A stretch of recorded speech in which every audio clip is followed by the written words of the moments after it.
Right, celebrations erupted in Beirut as residents returned to the capital with some waving Hezbollah flags. Now, this came after a ceasefire between Israel and Iran-backed Hezbollah group took effect early on Wednesday following an agreement negotiated by the United States and France. The outgoing US President Joe Biden announced that both sides have accepted the deal, which aims for a permanent ceasefire of hostilities.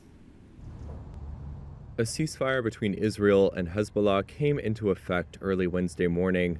U.S. President Joe Biden announced one day prior that both sides had accepted an agreement brokered by the United States and France. This is designed to be a permanent cessation of hostilities. Bursts of gunfire could be heard across Beirut after the ceasefire took effect. It was not immediately clear if the shooting was celebratory. Gunfire has also been used during the conflict to alert Lebanese who may have missed evacuation warnings issued by Israel's military.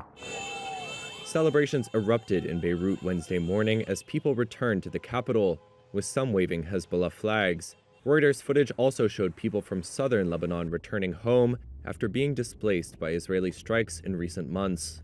Biden said that Israel will gradually withdraw its forces over 60 days as Lebanon's army takes control of territory near its border with Israel.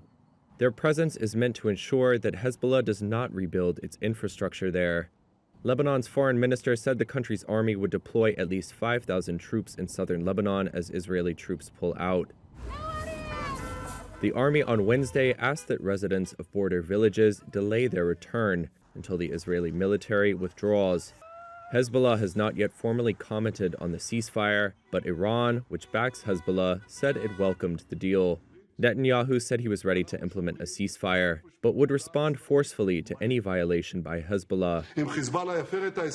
Should Hezbollah violate the agreement or attempt to rearm, we will strike decisively. He said the ceasefire would allow Israel to focus on the threat from Iran, replenish depleted arms, and give the army a rest.